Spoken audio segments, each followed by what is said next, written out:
आज के online classes में आपका स्वागत है। कक्षा 9। जैसा कि हमने आपको पिछले क्लास में गलनांक, गलन, हिमीकरण, हिमांक के बारे में चर्चा किए थे। आगे है आपका वाष्पीकरण। वाष्पीकरण क्या होता है कि जब कोई द्रव गैस अवस्था में परिवर्तित होता है तो हम उसे वाष्पीकरण कहते हैं। वाष्पीकरण आपका दो प्रकार से होता है, यानी वाष्पन की क्रिया आपकी दो प्रकार से होती है। पहला है आपका वाष्पन, दूसरा है आपका क्वथन। वाष्पीकरण किसी द्रव की गैस अवस्था में परिवर्तन होने की क्रिया को हम वाष्पीकरण कहते हैं। यह दो प्रकार से होता है। पहला है आपका वाष्पन, दूसरा है आपका क्वथन। वाष्पन सामान्य ताप पर, यानी कमरे के ताप पर किसी द्रव अवस्था से गैस अवस्था में बदलने की जो प्रक्रिया होती है उसे हम क्या कहते हैं? वाष्पन कहते हैं। यानी सामान्य ताप पर किसी द्रव के ऊपरी सतह के अणुओं का द्रव अवस्था से गैस अवस्था में बदलना वाष्पन कहलाता है। जैसे मान लीजिए ये पात्र है, इसमें आपका जल भरा हो, तो सामान्य ताप पर जो वाष्पन होगा, द्रव के जो ऊपरी सतह के कण होंगे, यानी जो द्रव की सतह के ऊपर जो कण होगा उसी का ताप अधिक होगा, और ताप अधिक होने के कारण इनके अणु क्या होते हैं? गति करने के लिए स्वतंत्र हो जाते हैं, और ये क्या करता है? आपका द्रव से फिर गैस अवस्था में परिवर्तित हो जाता है। यानी सामान्य ताप पर द्रव के ऊपरी सतह के अणुओं का गैस अवस्था में परिवर्तित होने की जो क्रिया होती है उसे हम वाष्पन कहते हैं। वाष्पन से पदार्थों का ताप घटने लगता है, यानी जब वाष्पन की क्रिया होती है उस कंडीशन में जो द्रव होता है उसका ताप घटने लगता है। क्यों घटता है? क्योंकि जो इसमें उष्मा होती है आपकी, वह उष्मा उस द्रव के कण को वाष्पीकरण में खर्च हो जाती है, इसलिए इस द्रव का ताप क्या होता है? आपका कम हो जाता है।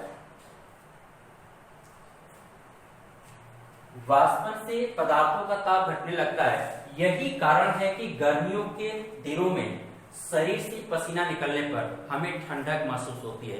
यानी जो हमारे शरीर से पसीना निकलता है वह पसीना फिर किसमें बदलता है? आपका वाष्प के रूप में बदलता है। तो जो हमारे शरीर का ताप होता है उस पसीने को वाष्प में बदलने में खर्च हो जाता है, इसलिए हमको ठंड का महसूस होता है। आगे आपका वाष्पन के कारण ही घड़े का पानी ठंडा रहता है। यानी आप घड़े गर्मियों के दिनों में जो मिट्टी का बर्तन खड़ा होता है उसमें आप पानी रखते हैं, तो जो मिट्टी का बर्तन होता है उसमें छिद्र होता है, सूक्ष्म छिद्र होता है, उसके माध्यम से जल जो होता है वाष्पीकृत होता रहता है, और जो ताप होता है वाष्पन में क्या होता है? आपका खर्च हो जाता है, इसलिए घड़े में जो रखा हुआ जल होता है वो ठंडा होता है। आगे आपका वाष्पन की गति निम्न कारकों पर निर्भर करती है। यानी वाष्पन की जो क्रिया होती है आपका निम्नलिखित कारकों पर निर्भर करती है। यानी वाष्पन की क्रिया कब अधिक होगा या कब कम होगा?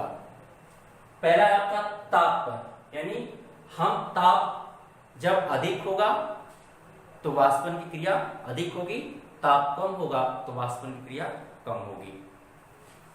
द्रव का सतही क्षेत्रफल पर, यानी द्रव का जो क्षेत्रफल है, यानी जिस पात्र में रखा है उसके क्षेत्रफल पर भी वो निर्भर करता है। यदि मान लीजिए एक पात्र इतना बड़ा है और एक आपका छोटा है, तो जितना अधिक इसका क्षेत्रफल होगा इसमें उतना ही वाष्पन अधिक होगा। यदि क्षेत्रफल कम है तो इसका वाष्पन क्या होगा? कम होगा। यानी क्षेत्रफल अधिक होगा तो वाष्पन क्रिया अधिक होगी, क्षेत्रफल कम होगा तो वाष्पन क्रिया कम होगी। आगे आपका वायु पर, यानी तेज वायु चलती है उस कंडीशन में भी आपका वाष्पन की क्रिया अधिक होगा। दूसरा है वायु में उपस्थित आर्द्रता पर। यदि मान लो बरसात का दिन हो तो आप जानते हैं उस समय जो वायु होती है उसमें वायु में जल की मात्रा होती है, यानी वायु में नमी की मात्रा होती है, तो उस समय वाष्पन की क्रिया कम हो जाती है। यही कारण है कि बरसात के दिनों में तापमान अधिक होने के कारण शरीर से पसीना तो निकलता है, लेकिन उसका वाष्पीकरण नहीं हो पाने के कारण हमें उमस महसूस होती है, यानी घुटन सी महसूस होती है। यही कारण होता है क्योंकि उसका वाष्पन नहीं हो पाता है। आगे आपका क्वथन एवं क्वथनांक, बॉइलिंग एंड बॉइलिंग पॉइंट। देखिए, जब हम किसी भी द्रव को गर्म करते हैं तो जो द्रव होता है एक निश्चित ताप पर जाकर के क्या करता है, उबलने लगता है, और वह द्रव फिर गैस अवस्था में परिवर्तित होने लगता है। तो जिस निश्चित ताप पर द्रव उबलना प्रारंभ करता है, अर्थात द्रव अवस्था से गैस अवस्था में बदलना प्रारंभ करता है, वह निश्चित ताप उस द्रव का क्वथनांक कहलाता है। फिर से एक बार परिभाषा, वह निश्चित ताप जिस पर कोई द्रव उबलता है और द्रव अवस्था से गैस अवस्था में बदलने लगता है, क्वथनांक कहलाता है। और जल का क्वथनांक जो होता है आपका 100 डिग्री सेल्सियस होता है। आगे आपका कि यदि कोई द्रव है, यदि उसमें अशुद्धि मिला हो, यानी जल में अशुद्धि मिलाने पर, जल में अशुद्धि मिलाने पर क्वथनांक बढ़ जाता है। यही कारण है कि दाल में नमक मिलाने पर दाल जल्दी पकती है, यानी जल में जब हम कोई अशुद्धि मिली होती है तो उसका क्वथनांक क्या करता है, बढ़ जाता है। यही रीजन है कि जब हम दाल में नमक को डालते हैं दाल आपकी जल्दी गलती है, यानी पकती है। आगे आपका दाब, ये तो था आपका अशुद्धि। आगे दाब बढ़ाने पर, यानी हम दाब बढ़ाते हैं तो क्वथनांक क्या करता है, आपका बढ़ जाता है।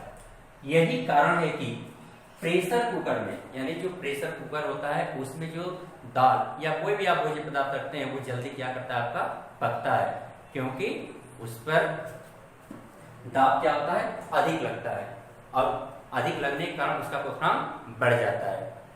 आगे आपका पहाड़ी क्षेत्रों में अधिक ऊंचाई पर, यानी जब पहाड़ी पर चढ़ते हैं आप जानते हैं जैसे जैसे आप ऊंचाई पर जाएंगे तो वायु कम होती जाती है, तो वहां पे वायुमंडलीय दाब जो होता है आपका कम हो जाता है। जब वायुमंडलीय दाब कम हो जाता है तो कम ही वायुमंडलीय दाब पर आपका जो द्रव होता है क्या करता है, उबलने लगता है। इसलिए पहाड़ों पर जो खाना होता है आपका देर से पकता है। आप जानते हैं कि जब किसी द्रव को जब हम गर्म करते हैं तो उस द्रव का जो ताप होता है वायुमंडलीय दाब के जब बराबर होता है तभी द्रव क्या करता है, आपका उबलता है। तो पहाड़ों पर जो होता है वायुमंडलीय दाब का मान जो होता है कम होता है, इसलिए पहाड़ों पर जो जल होता है अपने क्वथनांक से पहले ही क्या करता है, वो उबलने लगता है। इसलिए वहां पे जो खाना होता है आपका देर से पकता है। अब आगे है आपका ऊर्ध्वपातन, इसको हम अगले क्लास में पढ़ाएंगे। आज के लिए बस इतना ही। Thank you.